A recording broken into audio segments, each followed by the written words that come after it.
What's going on, team? Clock's on the stove, back in action, ready for some MMA talk. UFC 282 is coming.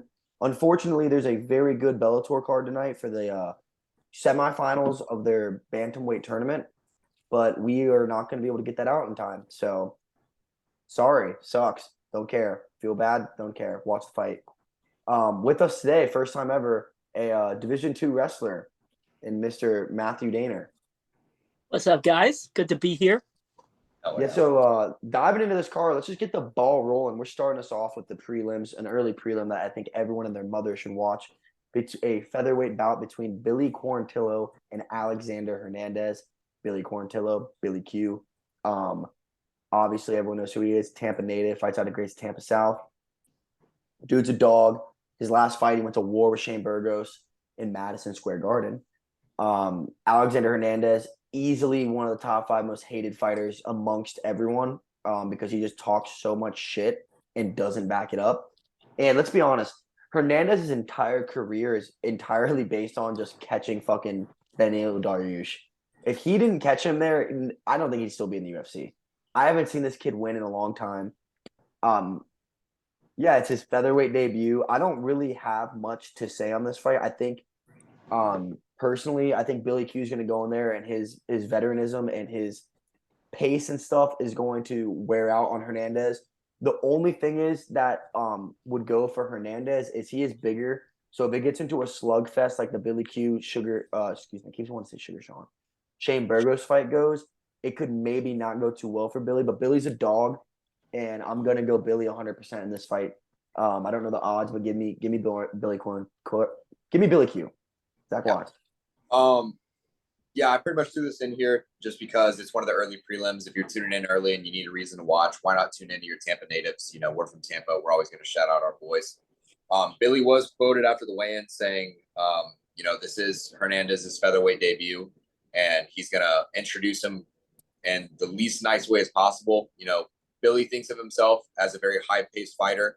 You know, he's got some of the best pace of anyone in that division, according to him, and I don't doubt him. You know, he's very high output fighter. He's going to give you everything he has for all 3 rounds. So I'm favoring him in this fight. I think if you're going to throw money, I would put it on Billy Q in least bias as possible. Both these fighters did make weight. Billy Q coming in a little bit heavier at 146 compared to Hernandez's 145 and a half. I mean, just kind of building off what you said, Hernandez isn't really that liked, so it's kind of hard to root for the guy. Just doesn't know when to shut the hell up. I guess we're going to have to come out with our top 5 most hated fighters because honestly, he would be up there with I'd say him and Sean Strickland would be my facts, big time. Yeah, big time for sure. But I mean, just give me Billy Q. Don't know the odds yet. We'll try to get those out for you or include them on our graphics. But real quick before Dana goes in, another quick factor to remember as well is Billy Quarantillo is a dog in jiu-jitsu. Brazilian jiu-jitsu black belt at Gracie Tampa. So Hernandez needs this to be a boxing match. Billy Q's boxing is not ugly. I'm not knocking his boxing. I'm just saying on the feet they're way more even than on the ground. I think Billy's levels above Alex Hernandez on the ground. So the only thing I'm gonna say, I do like Billy Q. Here's the thing though, you do see guys drop weight classes and they get better, right? There's some of them can keep that power. I think you saw Pettis do it when he dropped to 45. You saw Aldo do it when he dropped to 35. Sometimes you can drop weight, still keep that power, and if he has just the takedown defense to keep it on the feet, it could be interesting. Billy's willing to fucking bang. You saw that in the Burgos fight. He's not afraid to get hit, but he is. I think his strength is on the ground, and if it goes down there, I'm taking Billy too. And one more thing I want to add. I'm sorry, it's just as we keep going, I keep getting remembered. I'm a big believer, and I feel like Dana could back me on this as well. When a guy in your camp or on your team is being successful, it gives you confidence knowing that the hard work you're putting in works. And Matt Frevola just came off of an ass beating on the last pay-per-view on the prelims. I can't remember who he beat, but he finished someone in the first round. He's training partners with Billy Q. So I know, at least for me, and I feel like Dana could vouch too, is when your training partner or someone in your camp is succeeding and doing very well when you're training with them, it gives you another boost knowing that what you're doing is working. Yeah, it is. Every time something works in the room and you realize it works on a guy at that level, gives you more confidence when you're going out there that it's going to work there too. Yeah, I completely agree with you, Grayson. And building off that, let's get right into our next fight, which is going to lead us into our prelims. That's Chris Curtis going up against Joaquin Buckley. If you remember, Chris Curtis was actually the cornerman for his buddy that just got the calf slicer win over Jack Hermanson when we were at that fight card. So he got over his loss by helping his teammate get that dub. So that's huge for him. You know, we I talk did about not know that. That's badass. yeah, talk about elite level journalism right there. But yeah, Curtis and Buckley, you know, both these guys have some PFL experience. You know, they're both Renaissance men when it comes to the fight game. They've been through it all. Curtis coming in at a 29-9 record, Buckley 15-5, both weighed in 186, 185. This is a catch weight bout for these guys, I believe. No, middleweight. It is middleweight? Okay. Middleweight, 185. Okay. Yeah. Curtis is coming off a decision win versus Vieira, whereas Buckley's coming off a unanimous decision loss versus Imavov. Obviously not a favorable matchup for Buckley. I don't really think he's too reliant on his wrestling, and that's going to be a problem for him in my eyes when he goes up against Curtis. I think Curtis likes to keep it on the feet, but like we've seen in fights before, if he realizes he can handle you on the feet, he's going to try to surprise you by taking you down on the ground and kind of expose every aspect of your game in that regard. You know, I kind of look at Buckley as kind of a straightforward fighter. You know, he's always charging in, throwing a lot of hooks. He likes to work the body a lot, similarly to Curtis. I think this is a great matchup on paper. I can say for certain, though, that this fight is not going the distance. One of these guys will get put to sleep. I just hope that it's Joaquin Buckley. I'm a big Curtis guy going into this. He is the underdog in this fight. I am riding with him. I think he's the man to take. And I think he's just more experienced, been in the game longer. I think he's 35 years old. Buckley's only 28. I think it's Buckley's time to get taught a lesson once in a while. So a little fun fact of the day for you guys for MMA wise. Chris Curtis was, like Zach said, a PFL fighter. And I want to say 2 years ago, I want to say it was 2 years ago, he made the postseason of the PFL, but he was at welterweight at the time, okay? Loses round one to the American top team guy. I don't remember his name, some Russian dude who's like ran the division. Loses to him in round one. And by the way, so for y'all that don't understand, the way the PFL playoff format is, round one and round two are fought on the same night. They're two fights of 2 rounds, okay? Curtis lost the first round. Then he retires. He's in the back. He retires from MMA. He's like, I'm done fighting.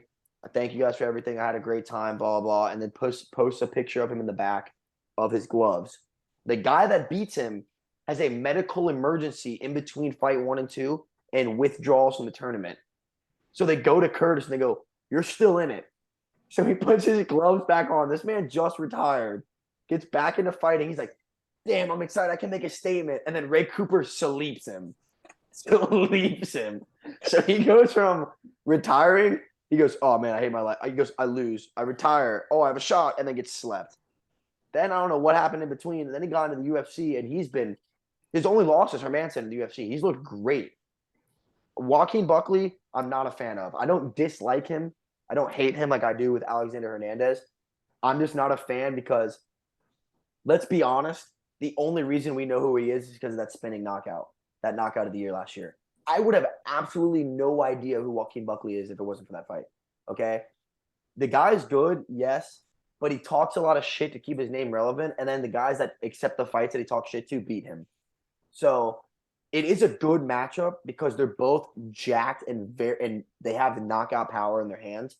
I do agree with Zach, though. 1, it's going to be a finish. There's no way this fight goes to decision. And 2, I think Curtis's experience of Buckley's just like rowdy and like can knock you. I think Curtis is going to calm it down and fight the pace that he wants to fight, and I think his veteranism is going to get him the win. I'm taking Buckley. I think he's going to get a little bit wild, right? He just come off a decision loss, right? Mm-hmm. Yeah. I'm going to try to bounce back, and it's going to be some flurries, and I think it's going to probably finish in like halfway through the second round, but I'm going to take Buckley. He's wild. He does some crazy stuff, and he's not afraid to get dangerous. It's going to be and when Zach called me about it, I got to admit, this is probably one of the best like leveled matchups on this whole card. Like, it's a great matchup of a fight. Yeah, I don't really understand that big of a disparity in Curtis being an underdog in this one either. That's why I'm willing to bet on him. It's just because, like, it's not much to lose. Like, these guys are so even. Like, I could see Curtis pulling it out. I just think they're going with Buckley because he's the younger fighter. He's got the heavier hands. He's going to be more of a peekaboo boxer in this, but Curtis is a great counter striker, and we know this. So I'm just expecting Curtis to kind of feel Buckley out a little bit, kind of catch him 1 or 2 times and kind of put the fight away from there. I could see real quick before we go to the next one. I'm sorry. I could see it as in Buckley comes out round 1 super hot and just throwing everything. And then when round 2 comes, he's like hesitant on everything because Curtis shuts it all down. Curtis Yeah. figures out the pace, figures out the rhythm, and he just keeps the ones and twos, and that just it kind of like a Peter Yan style, if that makes sense. Yeah. I think the wrestling could be big for him too. Yes. Moving Yeah, into well, our next. Go for it, Danner. I was gonna say Buckley has terrible wrestling cardio, doesn't he? Yeah, terrible. Yeah. Yeah, like gas is so fast. But Curtis is 35, so he can't just make it a pure wrestling match. He's got to make it an MMA match. Yeah. Yeah, I agree. Our next fight on the card, this is another prelim fight featuring Jairzinho Rozenstruik versus Chris Daukaus. Now, here's what's interesting. Rozenstruik weighed in at 261.5 pounds. Daukaus weighed in at 242. There's like a 20-pound weight difference heading into this fight. That's insane, even for a heavyweight bout.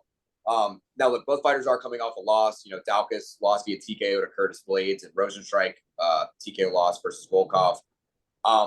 Look, I'm going to be honest. I think Rozenstruik is just the more complete fighter in this. You know, when you tend to think of heavyweights, you tend to think who has the better chance to knock someone out because, like, most of these guys don't wrestle at this weight. And looking at Rozenstruik, you know, he's a pretty complete kickboxer. You know, he's been caught a couple times against some really good fighters. I think that's where his losses come from. As for Daukaus, you know, I just think his last loss looks a little bit worse on his record. And I think Rozenstruik's just looking to bounce back. You know, he's a more experienced guy. He's been in this game a lot longer. I mean, like I said, kind of compared to the last fight, I don't think this is going to go the distance either. I'm probably going to take Rozenstruik with a KO TKO finish in this as well. I'm going the opposite. I'm going to take Daukaus just because Rozenstruik came in with this like huge what's the word like not following but like hype train. You know, he was like 11-0 or 10-0, and then he went on like a 1-5 or 1-4 skid. He got knocked out by Ngannou, and then his only win since then was Junior Dos Santos, who is retired. And the thing I like about Daukaus, I honestly don't know what's going to happen in this fight. I think this is going to be a who lands a clean strike first. That's who I think wins this fight. But I'm going with Daukaus because Daukaus is a fucking full-time police officer while being a UFC fighter. And if you're a fucking serviceman while you fight in MMA, you will always have my vote. I will always support you. I want Daukaus to win this fight. 100,000% agree with Zach, though. Somebody's going to fucking sleep. These guys don't fight. I mean, honestly, I feel like the heavyweight division right now is one of the most electric and fun it's been in a while because everyone just sleeps everyone. So I'm gonna go with Daukaus. But I do think it's gonna be similar to the Tuivasa fight that happened. It's gonna be whoever lands clean first, in my opinion. Yeah, I wouldn't be surprised if it goes under 2 minutes. I mean, both guys have been slept before, and both guys have ridiculous power. The thing I'm gonna go with Zach too because when Rozenstruik loses, right, he's losing to like some of those top guys. And I feel like those ones he's dropping to better competition. I do think it's going to be a coin flip on who actually does land first and who lands first clean. But my money's on Rozenstruik. Yeah, I completely agree. Another thing I'd kind of add in here is when you have these guys that are no longer fighting for belts, you know, they're going for their performance finishes. Like these are what put money in their bank accounts at the end of the day. You know, we refer to Michael Chandler as this guy a lot, Justin Gaethje. You know, these guys, you know, they won a belt, but realistically, they're not fighting as if they're belt chasing. You know, they're not trying to feel guys out and try to get decision wins. They're trying to put someone to sleep. And if they get knocked out in the process, who gives a shit? They're willing to take that purse at the end of the night. And I respect them for it. You know, you're fighting for legacy at this point, not for a title. Yeah, exactly. And I think that's what separates the UFC and boxing. You know, fuck that point shit. Like, no one cares how you get your fight. Fight for the knockouts. At the end of the day, people are going to respect you a lot more. They're going to, when people think back on your career, they're not going to be like, oh, I remember that split decision victory. No, you're going to remember like the Joaquin Buckley. The only thing you remember about him is he got that spinning KO. Like that's all that matters. Like, or you can walk up to a casual in the street. They're not even going to know that Robbie Lawler was a world champion, but they're going to remember the Robbie Lawler-Roy McDonald fight. Yeah. Unfortunately, Robbie Lawler was on this card. He did get removed. We'll get to that fight a little later. But moving on into our next fight, we have Raul Rosas Jr., the UFC's kind of wonder child at the moment at 6-0 versus Jay Perrine, who's 10-6. This is a bantamweight bout. Both fighters weighed in at 136 pounds. Rosas Jr., he's still in high school, as we all know. He makes Nate Diaz kind of sound like Shakespeare with the way he speaks, but I can't knock him for it. My only question is... Yeah, I mean, he would beat your ass, so... Yeah, he would murder me, so there's not much I can say. But I will say this. Is he too young for the big stage? You know, he says all these things about how he has hopes to become the youngest champion. Well, buddy, you got 2 years to accomplish that, and your champion of your division is Aljamain Sterling. And let's not forget that there's Marab in that division. You're in the hardest division in the UFC. Yes, So if you want to try to beat John Jones's record, you're going to have to be better than John Jones, essentially. So You got to find a way to make flyweight, my brother. Yeah. Let's put it that way, because I'm not seeing it. But once again, I don't have much to say about his opponent. I think Dana's going to throw this guy cupcakes until his resume is built and he's old enough to kind of fight for titles. So that's kind of how I see it. I'm going to roll with Rosas Jr. Not because I'm like too impressed by anything he does. He has had some impressive groundwork, which I've seen in his fights prior. But again, it's one thing to show me that you can do these things on the ground because you train them. It's another thing to show me that you can do this against quality opponents. I just don't think your opponents are at that caliber where I can start really comparing you to a top 15 ranking. Because I was looking through the bantamweight rankings today, and I don't think he beats anyone in the top 10 right now. And, that's a lot of pressure to put on an 18-year-old. But at the same time, if you're carrying around the weight of, I'm going to be a champion, you can't be saying these things. So that's kind of how I see it. I'm rolling with Rosas. I'm interested to see what you guys have to say. So I was talking to Dana about this, and I'm going to go back to a conversation you and I had, Zach, where I asked you when Brown signed that girl to play baseball. I was like, is this girl good enough to be here? And you said, yes, she is good enough to be here. But there's 500 guys that are better than her that should be there, and they only got her for the name and for the hype. That's how I feel about Raul. Do I think Raul is good enough to be in the UFC? Personally, no. But I think the way, like you said, the way they're going to do it for him, it's going to make it look like he should be. Do I think Raul is a bad fighter? Absolutely fucking not, dude. I think he's a phenomenal fighter. I just think he's too young. And I don't think he's UFC ready. I think it's the image of having him there is why they have him there. I think there's hundreds of guys better than him. I think, shout out to my teammate, Tyler DeHaven. I think he runs through Raul. I think he kills him. He's a 2-2 professional, and I think he dogs Raul. That's just my opinion. The one thing I will give credit to Raul is I love the gym he trains out of, Syndicate. I absolutely love it. I trained there when I went for the NFL draft in March. I met Jerry Shapiro, who's the jiu-jitsu coach. I still keep in contact with him. Absolute great human being. Jordan Leavitt, who just fought Paddy Pimblett, he fights out of there. You see guys like Cowboy Cerrone and Sean Rodriguez. They're known to go in there and train too. It's a very good hotbed out of Las Vegas. So he's gonna be prepared to the highest extent. You never have to worry about his preparation. I do agree too. They're giving him a guy that's 10-6. Like what's the point of this? They're just giving him fights that they know he can win. They want to build his brand, and I don't blame them for that. I understand what they're trying to do. It's just so cringe to watch this kid. Like this kid probably was in history class and then drove over to the freaking arena. You know what I mean? Like he's literally in school. Like think about that. He is going to school and taking exams and has homework and shit. He's a senior in high school, and no discredit to him. I just think the UFC is doing one of their publicity stunts with him. At the end of the day, though, regardless of my opinion on him, I think he wins this fight. I have no idea how. His jiu-jitsu is elite. There's no arguing about his jiu-jitsu. His jiu-jitsu is top level, world class.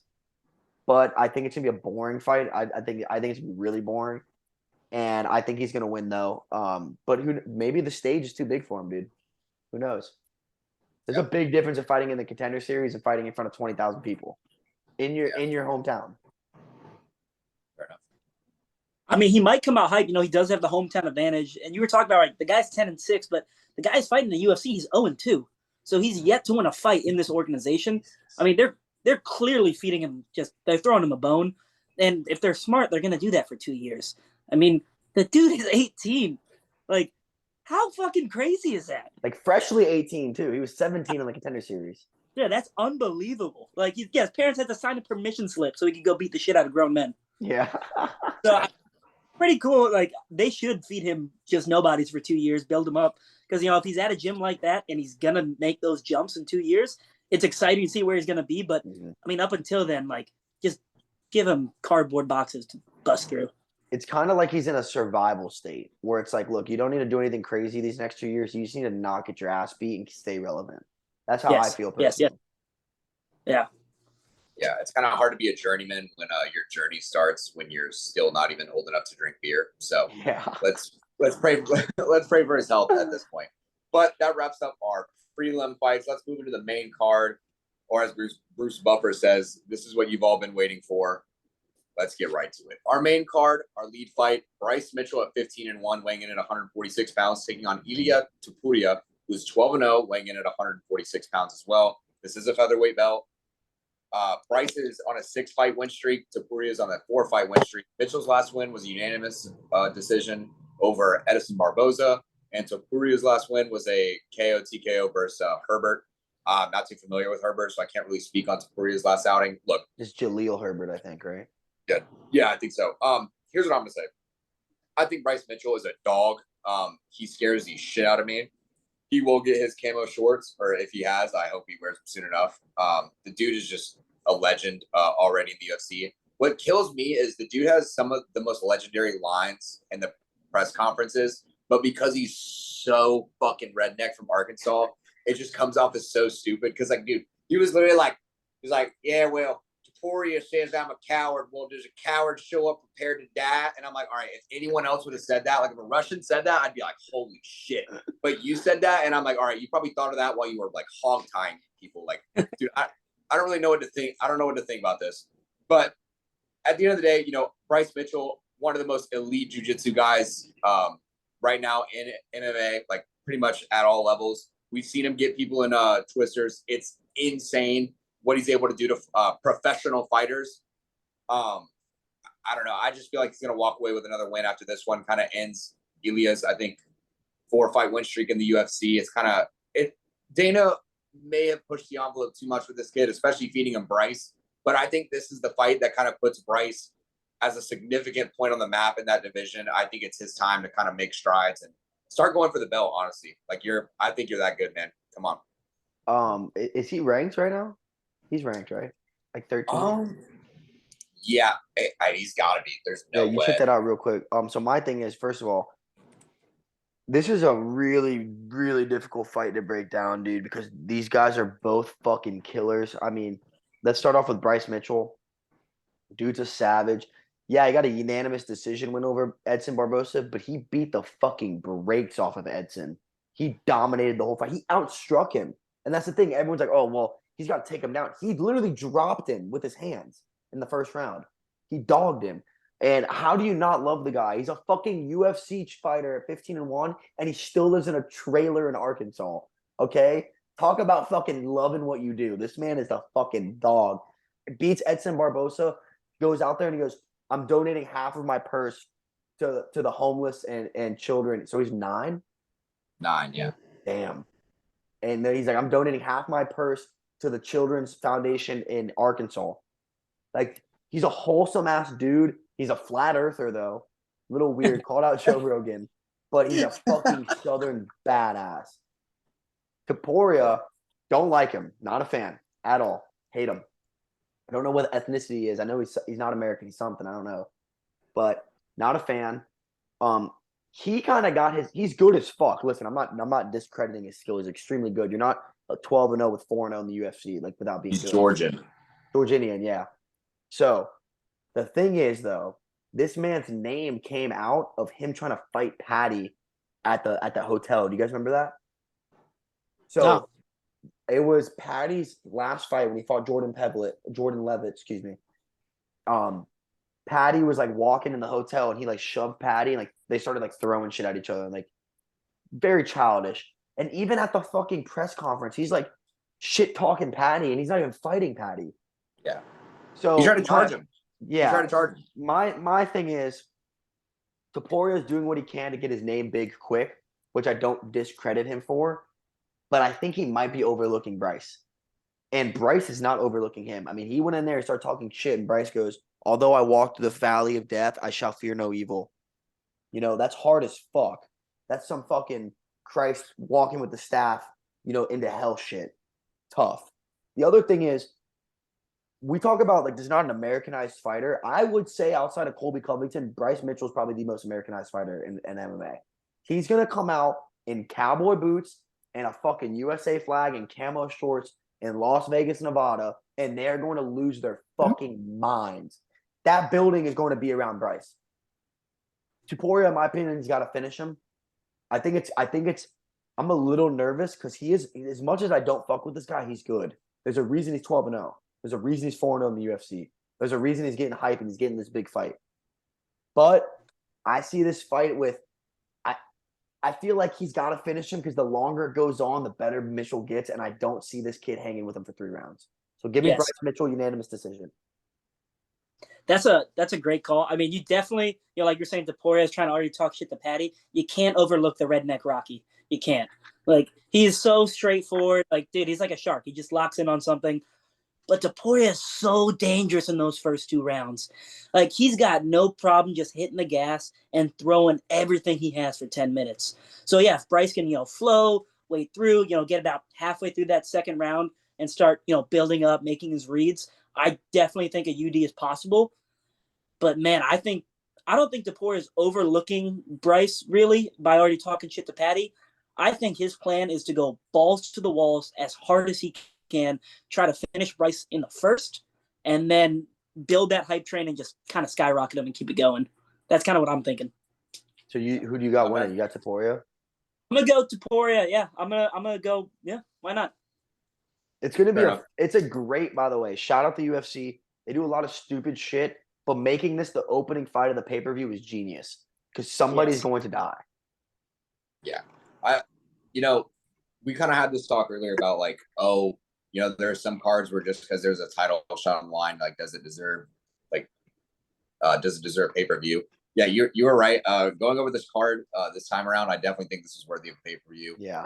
But I also think the Fight Pass though that we went to should have been a pay-per-view as well. But I mean, regardless, it felt like a pay-per-view environment, and we got a pay-per-view worthy show. That was easily the best fight night of the year, without a doubt.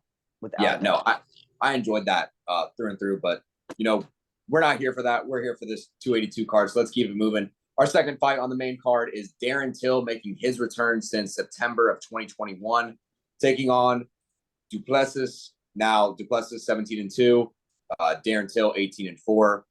Darren's been dealing with a whole lot of injuries. This is a light heavyweight bout, by the way. Darren's been dealing with his injuries. Duplessis is riding a 3-fight win streak. His last win coming via unanimous decision versus Tavares. Whereas Darren Till is kind of in a do or die spot right now. If he loses this fight, his contract may not get renewed, man. Like, it is not good at all. We kind of talked about it before the pod, or maybe even during the pod. He's been kind of just riding on the nuts of Chimaev, just kind of sucking him off, just praying to God that he stays relevant. And, we've seen that out of a lot of fighters, not necessarily riding other fighters, but just doing whatever they can just to keep their name relevant. Yeah, pretty much. Any way possible. Now, can't discredit him for that, but dude, you got to start backing it up in the ring. Like, this is your first fight back. I saw his weigh-in photos. I wasn't too sold. He didn't look in great shape, but I mean, the fact that he made weight, like, that's the least of your worries. Thank God you got that out of the way. Now it's time to put on a show for the fans and show that you had hype behind you for a reason.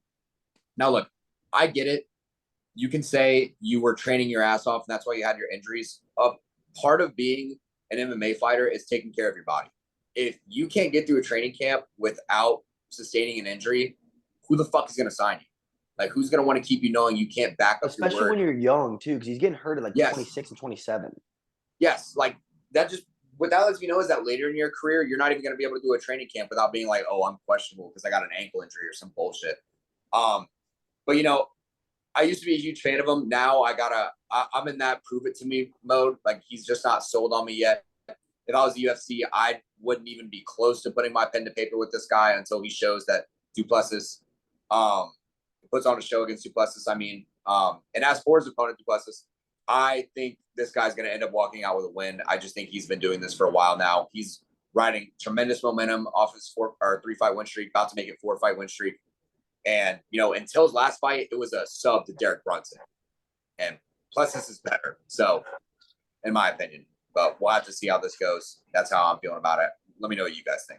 I think so. I'm with Zach. I was a really big Darren Till fan for the longest time. And then it got to the point where it was like he backed out of this fight. Lost and then blamed wrestling, backed out of this fight. It's like I'm in the prove it to me stage. You're talking a lot, prove it to me. Duplessis has heavy ass hands, bro. Heavy hands. He's sleeping everyone. It kills me to say this, but I'm going to take Duplessis by finish. I don't see Darren Till. Darren is extremely talented. I'm not saying his skill is not there, but it's like, it depends. Like Dana said before we did the pod, it depends which Darren shows up. The Darren that showed up versus Rob Whittaker was one of the best Darren Tills I've ever seen in my life. They went back and forth for 5 rounds. But then you get the Darren Till that showed up as Derek Brunson. He's 6-4-1 in the UFC. And it's just like, I don't know, you can never really keep like a flow going. I would love to watch Darren win this fight. I want Darren to win this fight. I just don't think he's going to beat Duplessis, who's young and coming on a hot streak. I think this might be Darren's foot out the door fight, personally. And it sucks. And I used to love Darren. I just don't see him. I don't see him doing it. I mean, yeah, you talk about a guy with an unbelievably high ceiling, right? That's Darren Till. Like, his potential to just do amazing things is there, but you gotta just question like his mentality, right? I mean, it does seem like he has one foot out the door, and I mean, MMA is not a job you can just punch the clock in, right? You know, he's gotten submitted before, and this guy has a ton of power, and he is scary. He's young. He's hungry. I think it's just gonna be a battle of wills, and you know, I'd absolutely love to see Till just, you know, make this go the distance, just technically outbox him. Like, I think technically he's the better boxer. Yeah, 100%. Yeah, but I mean, this guy's got way more power. He's going to come out way more aggressive. I think Till's going to be on the back foot. I don't see it going well for him, and yeah, I think he's going to get finished. I think going on top of that too, Dana, I feel like Till's going to go in very hesitant, knowing I can't get knocked out, and this guy does not fear Till. He's like, Till doesn't have anything to knock me out with, so he's going to be coming at him. Yeah, I think he's going to try to slow it down, and I don't know. Like, I didn't get a chance to look at the weigh-ins and see how he looked.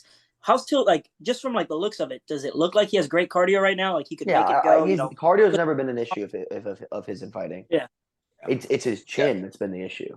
Yeah, and unfortunately, you can't really train a chin in fighting. You just kind of have to like deal with what you're given. Yeah, I know that's the shittiest part about the fucking sport.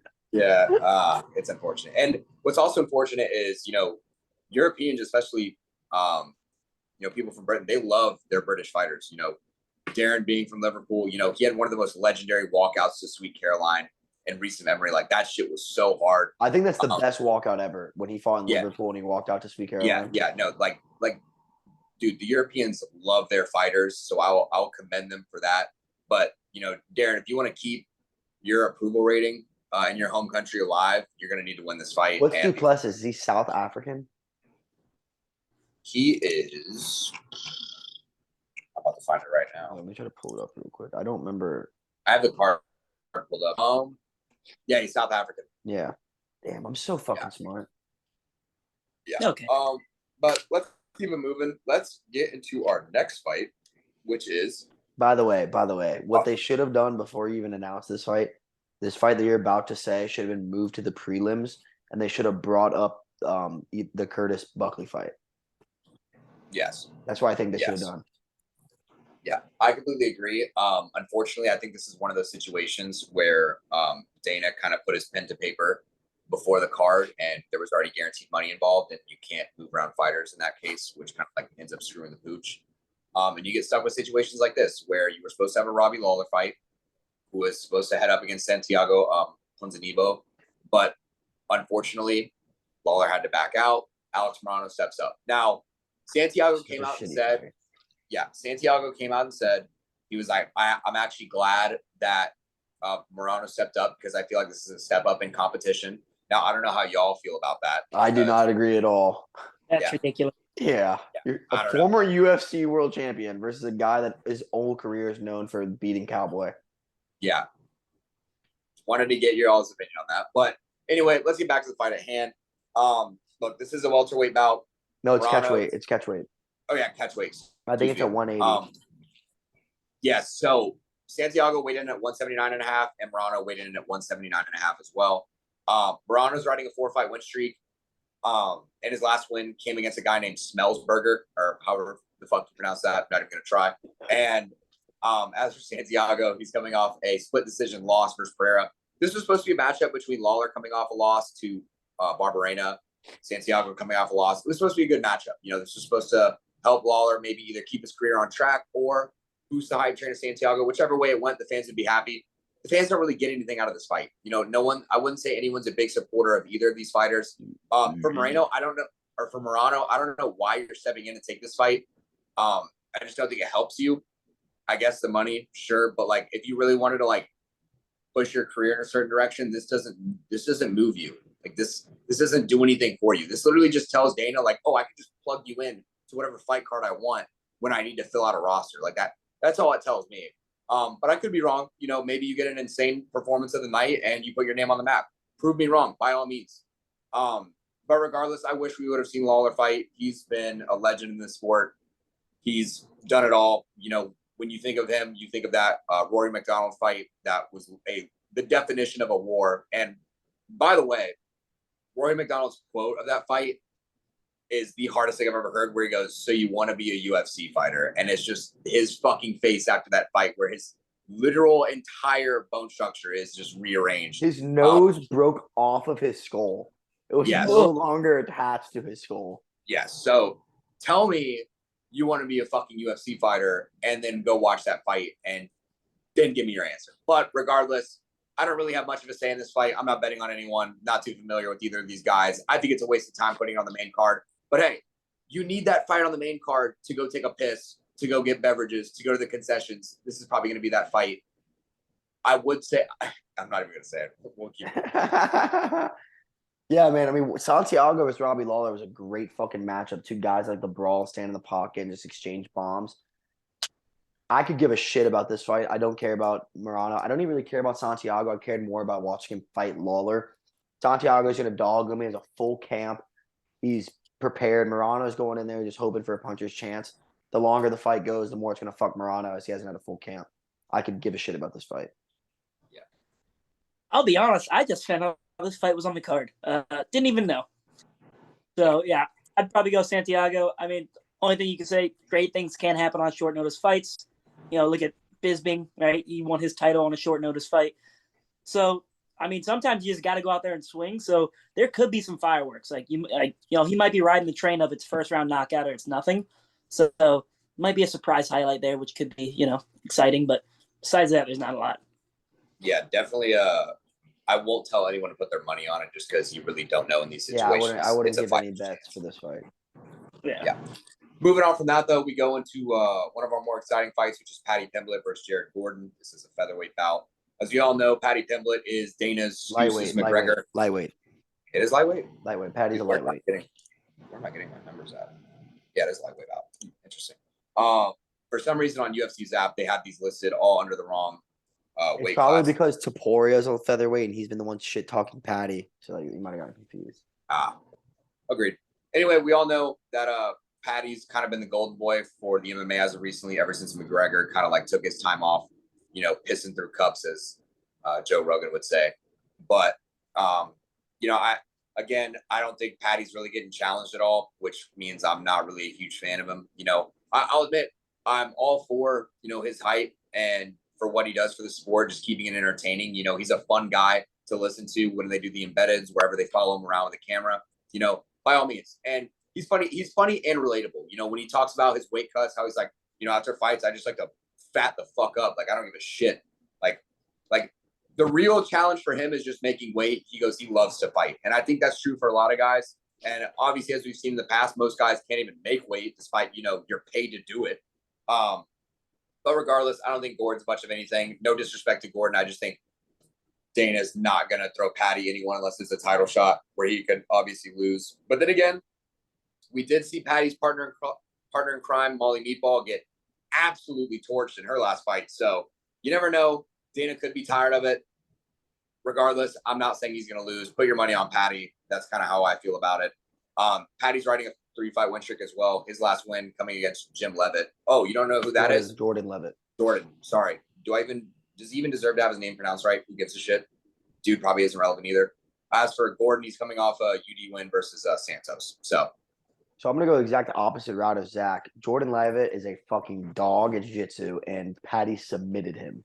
So I was on the fuck Paddy train until I saw that, because at Syndicate, where Raul trains, I grappled Levitt. I did an open grappling match with him, and he tapped me probably 10 times in a 5-minute go. Dogged me. And then when he fought Paddy, he dogged him in the first round and then got submitted in the second. My issue with this fight is Paddy's stand-up is garbage. It's terrible.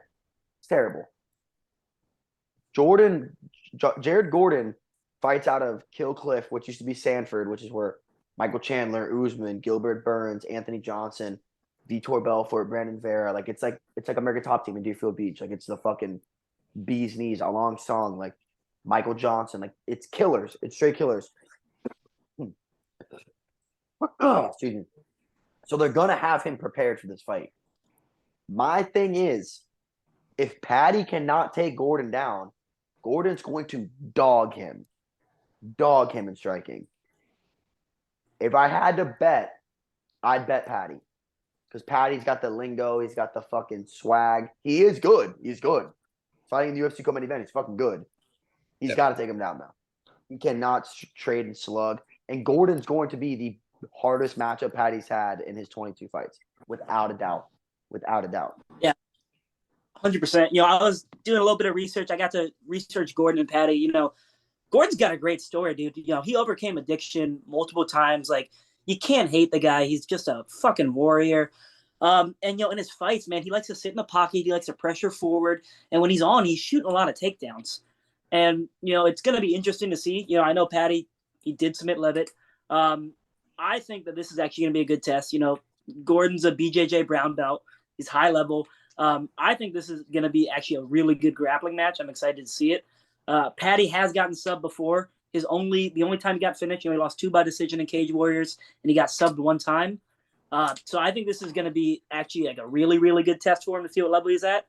I do want to take Paddy just because he's fucking hilarious, and I like his outlook on food and blowing up in between fights. It reminds me of post weigh-in for wrestling. I think it's gonna be a dog fight. I don't think it's gonna get a finish. I think it's gonna be a 3-round dog fight. And it's gonna be a very fun fight to watch because both of these guys are down to bang. Like they're not like they're both scrappers. Yeah, I agree, and that's probably why Dana likes Paddy so much. Is he puts on shows, and so long as you're bringing Daddy Dana some money at the end of the day, he's probably gonna take care of you. Regardless, that closes out or almost closes out the main card. We have one more, and that is the main event of the evening. I would arguably say that this is outside of the one girls fight that took over that main event for a fight night. I would say pay-per-view wise, the shittiest main event of the year. Like no one gives a fuck about this fight. Yeah. I mean, dude, the light heavyweight division is just kind of it's just not like that respect. It's just I'm not gonna say it's not respected, but the way I view it is it's just not as deep and as well renowned. It's just full of John's kids. Yeah, literally. Like if John Jones could come back at any given point and just be like, I'm going to murder all of you. He would run it. He would run light heavyweight now. Yeah, easily. Regardless, this is the light heavyweight championship bout. As we know, Yuri had vacated the title due to a shoulder injury. He's probably sitting in some dark room in silence, not eating for 7 days, committing seppuku over and over again. Who fucking knows? This dude's a psychopath. And surviving it. Yeah, just enduring, as he would say. But regardless, it's Jan Blachowicz at 29-9, taking on Magomed Ankalaev. Look, my heart says Jan, but my mind says Ankalaev. I fucking hate these Russians, dude. I'm so sick of these goddamn Russians. Like, we need to do something about it. I don't know what we have to do. Like, here's the problem. When you look at our fighters, you know, we get the best facilities and, like, you know, we're training good and we're making sure we're, like, at our best condition. You go to Russia, there's hundreds of them, and they're just in the fucking mountains where it's like 200 degrees. And they're wrestling bears and shit. And they're like, oh, the best one is the one who fucking survives. Like, the rest get eaten by the pack. They're just a bunch of cannibalistic wolves. They don't give a shit about each other. They're like, fuck it. And then what they do is they don't even fly you over. It's whoever can swim to America first. That's like, guess what? You get to fight for a title shot. That's what they did. Khabib didn't even get flown over. They literally found him like in the Pacific, like chasing orcas. And they were like, what the fuck are you? And that's what happened. So, regardless, he was hunting the orcas. Yeah, he was hunting the orcas. So, shout out fucking the Russians, man. They're scary. They're terrifying. Let's go over their last couple fights. So, Ankalev's riding a 9-fight win streak, including a KO TKO victory over Lionheart. And Jan's last fight was a KO TKO win versus Rakic. Look, Magomed's just I can't even say anything more. He's just a dog. Jan, I love him, but I mean, I don't know what I can say that it would put you above Ankalaev. Yeah, you've been doing this for longer. You have the experience, but, you know, I feel like I say the same shit every time when it comes to Russians. I'm like, oh, well, because I said the same thing about, what's his face? Who just took the belt from Who just took the belt from Charles? Islam. Oh, Islam, yeah. I said the same thing. I was like, oh, you know, he was fed dog shit. Now he's facing the fucking champ, man. Like, he doesn't have a chance. Dude, it's going to be the same shit, dude. And I'm going to be so sick of seeing it. So I want to know if you guys have anything else to add because I'm just depressed thinking about this. I really don't give a shit about this fight. It was supposed to be Yuri versus Glover too, which I really gave a fuck about because that was fight of the year without a doubt, their first fight. And I love Jan. Like I would call myself a Jan fan. Like I like Jan. I think he's got a great persona and he's a great person. He's a good father. Like he's a good guy. He's fun to watch. But he has terrible ground game. Dog shit ground game. Magomed's gonna Magomed him and take him down and butt fuck him for 5 rounds. That's what it is. If Glover Teixeira, who's not even a wrestler, at 41 years old could take you down and submit you, Magomed's going to dog you. That's all I gotta say. That's literally. I don't give a fuck about this fight. I'm not even gonna watch it after the Paddy fight. Magomed's gonna kill him. Kill him. Yeah, I mean it's tough. Look, you got to give credit to Jan where credit's due. He's got insane power, right? He put Anderson to sleep 1 touch, right? Put Rockhold to sleep 1 touch. Magomed, though, I mean, dude, anyone that looks like Abe Lincoln, like all them Russians, bro, they all look like Abe Lincoln, and they're all absolutely terrifying. I will say, I mean, he got submitted. Granted, he was winning for 14 minutes and 59 seconds, but Paul Felder did submit him. Paul Felder submitted Magomed? Are you sure about this? It was Paul somebody. Let me see. It can't be Paul Felder. He's way too. I was gonna say Paul Felder would get Paul Craig. Paul Craig's got dirty jiu-jitsu, though. Jan does not have dirty jiu-jitsu. Yeah, Paul Craig caught him in a triangle. Paul Felder said, fuck it, I'm going up to light heavyweight. Magomed. I don't think he's the easiest guy to take down. I was listening to the bad guy Chael Sonnen talk about it, and he's taking Jan. And I love me a bad guy, so I'm gonna listen to Chael. I'm gonna go Jan too. I don't think he's the easiest to take down. He held UFC gold before. I think he wants it again. And the dude's a gamer, man. Like his whole time now, he's just been chasing to fight Glover again, right? So I think that's all he's focused on. He just wants to fight Glover again, and I think he's gonna put everything he has into this. I don't think it's gonna be a pretty win, but I don't know. I want to see him knock him out. One thing I love about Jan, too, is he's only fought in murderers. He does not take easy fights. Dude has fought fucking hammers. He fought Thiago Santos. Then he won the belt over Dominic Reyes. Then he fought Glover Teixeira, and then Alexander Raychik, and now fucking Magomed. The top 5 in a row. He fought them in a row. So I mean, dude's a murderer for sure. But I just think I think it's gonna come down to good old Dagestani wrestling. Yeah, he does get broken on the ground. I mean, you saw that in the Glover fight. Yeah, I mean, by the time he probably fights Glover again, Glover will be a geriatric patient and fucking with grippy socks. So who knows? We'll see. Regardless, moving on from that, enough with the jokes. That closes out our fight card. Let's get into some MMA topics or some recent news that's been surging through the UFC community. First off, let's get with this. Alberta Commission lifts ban on UFC gambling following action against James Krause. They lifted it, so it's not banned anymore? Yeah, they lifted it. So the UFC did their proper due diligence. They did follow through with the report. Now, for everyone that's not familiar, Grayson, would you mind breaking down this whole situation for us? So James Krause is a former MMA fighter, absolute dog, by the way. He's taken fights on like 30 minutes notice. Like absolute dog.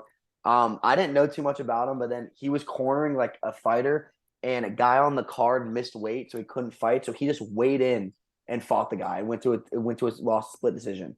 Didn't do a camp or anything. He just trained so much and they were like, yeah, I'll fight. And in my opinion, he's one of the smartest minds in MMA. He's Brandon Moreno's coach. He coaches a lot of other guys. Wicked fucking smart. Watch his breakdowns. Watch how he perceives things. Super smart.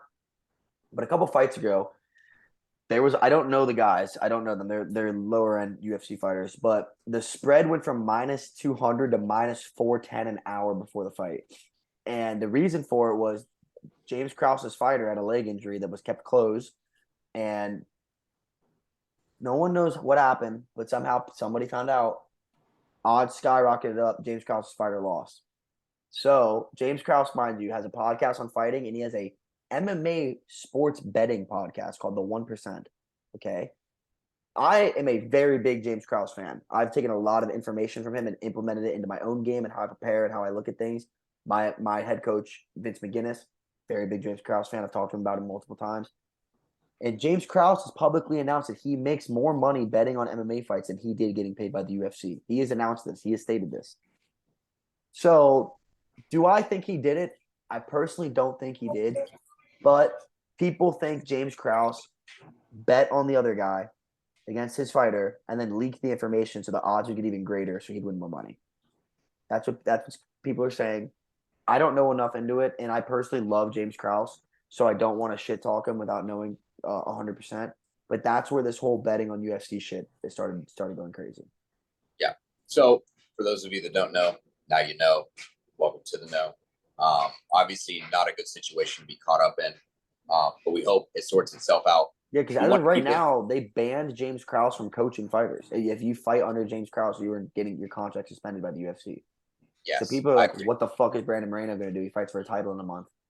Yeah. By the way, that will be Brandon Moreno's 4th different coach his last 4 fights. So not a good position you want to be in, especially if you're contending for a title. Moving on from that, though, TJ Dillahshaw retires, and Henry Cejudo calls him out, saying the only reason he entered retirement is so he could avoid further testing in the USADA pool. As we all know, TJ Dillahshaw has been dealing with a shoulder injury since his last fight to Aljamain Sterling in that title fight. But I want to know what you guys think about it. Do you think fighters should still be tested for a brief period even after they retire, or do you think just because you hold the title of retired, you can kind of be abolished from all testing? So I'm not a TJ fan, but TJ is a bang Muay Thai fighter, and I'm also a bang Muay Thai fighter. I mean, his coach Dwayne Ludwig and my coach Vince McGinnis trained together for years. I mean, I even do a bunch of similar things that he does in my camp because of Coach McGinnis. But I also think, he cheated. He's a snake for that. I agree, shit on him for that. But I don't think he retired because he didn't want to take tests anymore. I think he retired because he knows he has a year off so he can train again due to his shoulder. And by that time, he'll be 35. And it's like, he's not going to touch a belt again. What is there left for him? He's beating all the top guys. He can't touch the belt, and he has to wait a year, probably 2 years to fight again. He'll be 35, 36. I think he did the thing that we always shit on fighters for not doing and retired at the right time. That's what I think TJ did. I don't think it has to do with drug testing. I think TJ saw the light. He goes, I'm not going to fight for money. It's stupid. And I think he retired at the right time. That's what I personally think TJ did. Now, real quick, do you think if he returns in less than a year, though, that something is definitely fucking up? Yeah, but he announced before he retired, that he was out for a year to his shoulder anyways, before retirement talks. Okay. He announced, I'm out for a year. I got to get shoulder surgery. Fair.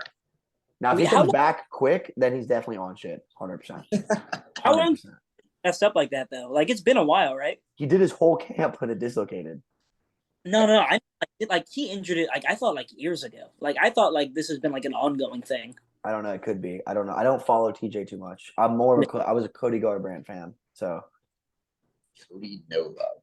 And as Connor said, he's a little snake in the grass. Regardless, we'll get into 2 more topics before I gotta head out. One of them is let's get into our choices. I'll kind of leave this between y'all two just because my ground game isn't as deep or as experienced, but a fighter lands a rare Tarico Plata submission, and you don't really hear that floating around too much. So I wanted to ask y'all, what are your top 5 most unique or rare submissions? All right, well, number 1's the Twister, without a doubt. I mean, I think only 2 of them have ever been hit in the UFC, and one was by the Korean Zombie. Yeah, one was Bryce Mitchell, and I don't know the third. Two are Bryce Mitchell. I thought Korean Zombie. There's also what's it called? I don't know the name of it, but when you have someone's back and they stand up and then you reach over them to get their knee and you do a straight knee bar. I know. Who's Abe Rosas Lincoln? did it. Yeah, what the fuck is his name? Zabit hit that. I don't know the name of it. That's dirty. I want to say also there's only been one Omo or Gogo Plata ever hit in MMA. So that's another good one. What else is there? Heel hooks. I mean, heel hooks are just terrifying. Yeah, I don't like heel hooks at all. How do y'all feel about the buggy choke? I'd love to see someone hit that in the UFC I don't think it ever happened in MMA because you could just start elbowing them in the face. But I have been hit with it in jiu-jitsu practice, and I called Zach right after. And I was like, bro, I feel like such a fucking bitch. I just got tapped in the buggy choke. But it's gross. But you have to have a certain body. You can't teach it to everyone. Dana, no offense, could never hit it. You have to be long as fuck to hit it. 10 minutes. Um, I mean, fair. What are you saying, Dana? I was gonna say Twister's a great one. I don't know why, but like one of my favorite submissions is Masvidal got hit with a reverse triangle. Yeah, and he went to bed in Bellator. Dude, Yeah. Unbelievable. Yeah. That was like the best submissions I've ever seen. So I mean, like 5, I can't really think of, but like top 2, those are great. If we're gonna talk about things that I've been hit in that I think are gross, standing guillotines, nasty, nasty. Obviously, I got hit in one. My fault completely. But if you go watch John Jones hit it on Lyoto Machida, it might be the coldest scene in fight history. He just drops a dead body and just looks at him. He just literally just drops his corpse. Yeah, and that wasn't like former world champion. Yeah, no, I think that's the craziest thing is it was like there was a lot of hype going into the fight, being like, "Oh, Lyoto has a chance, Lyoto can do this thing," and then John Lyoto won the first round. Lyoto dogged him in the first round. Yeah, and then John was like, "All right, let me show you what a true fighter looks like," and then killed him in front of all his fans and was like, "I've arrived." Dude, and that was he literally just drops his body. And John's just looking at him like, sorry. But let's get into our last topic of the day, and that is Ariel Helwani wins the MMA Journalist of the Year award amidst his Dana and Paddy war. As we all know, Ariel kind of brought up the receipts on these bitches because Dana and Paddy both called Ariel out. For those that don't know, and was like, "Oh, he's a slimy little bastard. Like he's just bringing on fighters for clout, just so he can get clicks." Like he's but do you know the original beef between Dana and Ariel? No, please. So Ariel got signed. All right. So when this whole UFC debacle got signed to ESPN, Ariel was signed as an ESPN MMA journalist, like not affiliated with the UFC, like MMA altogether. And Dana hates Ariel because there's numerous times in which Ariel's leaked fight information that was supposed to be kept hidden until the UFC announced it.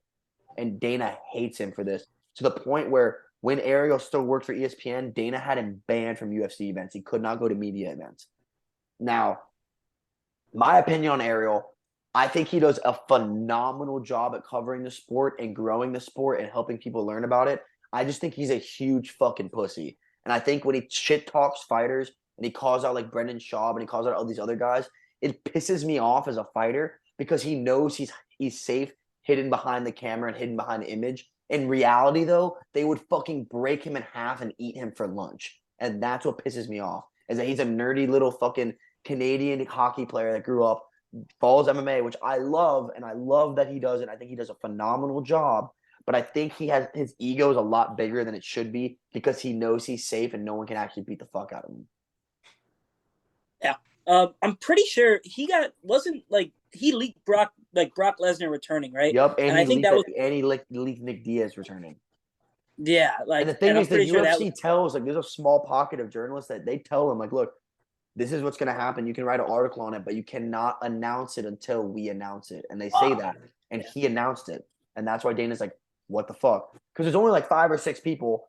So when the other 5 are like, it wasn't me, it's obviously fucking Ariel. Yeah. I agree. My personal favorite, I'm sorry, Zach, to interrupt you one more time. If I had to give my personal my favorite MMA journalist, I'm going with ESPN's Brett Okamoto. He's the one that does like the one-on-one interviews before fights, like he did one with Paddy this week. He's my favorite. He's not very biased. I think Ariel has a huge bias on guys that go onto his show. Brett Okamoto is very unbiased, and Brett's more of like a fucking everyday kind of guy where like I would go grab a beer with Brett and like I'd hang out with him. Like he's a cool guy. He's a family man. Like fighters respect him. Ariel's a fucking nerd, and I would never like grab a beer or hang out with Ariel. I would go on a show 100% if he invited me. I would 1,000,000%. But I think Ariel's good for the sport, but I think he gives it a bad image sometimes. I think Brett Okamoto is very neutral, and I'm a big Brett Okamoto fan. Yeah, I was just gonna say, what Ariel does for the sport is he is one of the best at stirring the pot.